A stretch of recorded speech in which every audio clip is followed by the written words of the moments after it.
السلام علیکم دوستو آج کا جو ہمارا ٹاپک ہے وہ ہے ویمن رائٹس ان پاکستان. جیسا کہ دور جہالت میں بھی شاید آپ لوگوں کو بلکہ ہم سب کو علم ہے کہ لڑکیوں کو جو ہے وہ زندہ دفنا دیا جاتا تھا. چھوٹے بچیوں کو جیسے بچی پیدا ہوتی تھی اس کو دفنا دیا جاتا تھا. اب تک اگر ہم دیکھیں تو ہم آزاد نہیں ہیں. پاکستان کے حالات دیکھیں, قبائلی لوگ کے حالات دیکھیں, اب بھی دفنانے والی بات تو نہیں ہے, لیکن اب بھی یہ حالات ہیں کہ عورتوں کو وہ حقوق ابھی تک مکمل طور پر نہیں مل سکے جن کی وہ حقدار ہیں. جبکہ پاکستان کا جو آئین ہے تمام شہریوں کو برابر کے حقوق دیتا ہے, جس کی وجہ سے عورتوں کی حفاظت بھی فراہم کی جاتی ہے اور ان پر ہونے والے تشدد جیسے واقعات جو کہ بین الاقوامی سطح پر بھی بہت زیادہ اٹھایا گیا, جیسے ان کو مارنا پیٹنا, گھریلو تشدد, غیرت کے نام پر قتل, تیزاب کے حملے, مجبوری کی شادی, کم عمری کی شادی, ونی وٹا سٹے کی شادی, اس جیسے کئی معاملات میں جو ہے عورت کو الجھایا گیا ہے, جس کی اس کے اوپر کوئی بھی اس کی نہیں سنی جاتی, نہ ہی اس کا زور چلتا ہے, اور وہ اپنے گھر والوں کے ہاتھوں مجبور ہو جاتی ہے, اور جیسے گھر والے چاہتے ہیں ویسے وہ کرنے پر مجبوراً کرنا پڑتا ہے اسے, کیونکہ اس کے پاس نہ کا کوئی راستہ نہیں ہوتا. ہمارا معاشرہ اس قسم کا ہے کہ ہمارا معاشرہ جو ہے اس چیز کو وہ قبول کر چکی ہیں, لیکن پھر بھی بین الاقوامی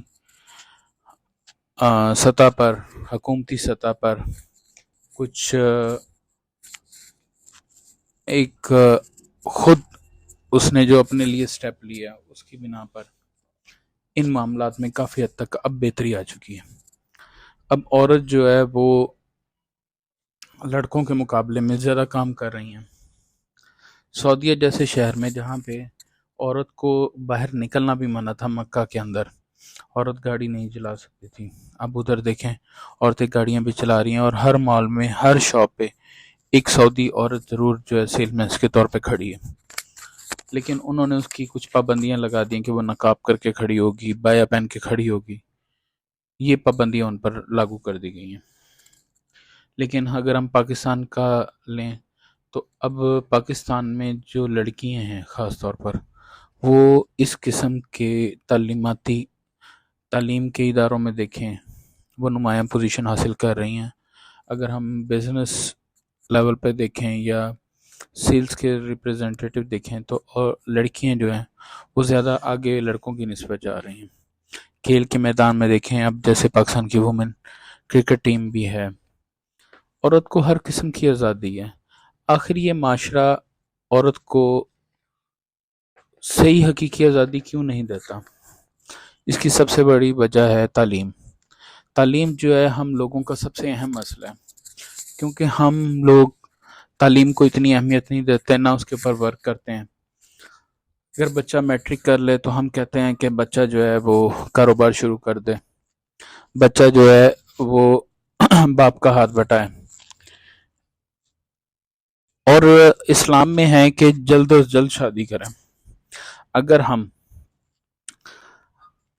لڑکوں کی شادی یا لڑکیوں کی شادی جلد از جلد کریں تو میرا خیال ہے کہ جیسے جیسے لڑکا جو مرد ہے اپنی جب بھرپور جوانی پہ آتا ہے تو اس کا جو بچہ ہے وہ بھی اس کے ساتھ اس کے کاندھوں تک آ جاتا ہے, اور اس سے جو ہے ایک اس کا بازو بھی بنتا ہے اور اس کے برابر آ جاتا ہے اور اس کا ہاتھ بھی بٹاتا ہے. جب ہم شادیاں جو ہیں وہی 40 سال کی عمر کراس کر کے کریں گے تو آپ خود اندازہ لگائیں کہ کہاں وہ اپنی عمر گزارے گا اور کہاں وہ اپنے بچوں کو پال سکے گا. کیونکہ آج کل کے دور میں 40 سال کی عمر میں انسان ڈاؤن ہونا شروع ہو جاتا ہے, نہ کہ جوانی میں رہتا ہے. تو ہمیں چاہیے کہ گھر کی بچیوں کو پڑھائیں, ان کو ڈاکٹرز بنائیں.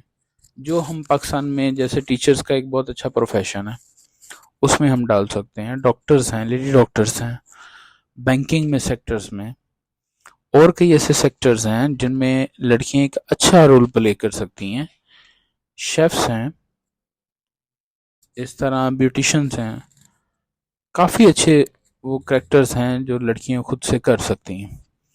تو آپ سب لوگوں سے میری یہی ہے کہ اپنی بچیوں کو پڑھائیں، نہ کہ ان کو ان کی زندگی تباہ کریں. جب ہم بچوں کو پڑھائیں گے تو آنے والی نسل بھی جو ہے وہ بھی تعلیم حاصل کرے گی اور تعلیم یافتہ ہوگی. کیونکہ اگر آپ گھر میں کتاب پکڑیں گے تو بچہ بھی کتاب پکڑے گا، اگر آپ گھر میں موبائل پکڑیں گے تو بچہ بھی موبائل پکڑے گا، اگر گھر میں پڑھائی کا ماحول ہوگا تو آگے بچہ بھی پڑھے گا.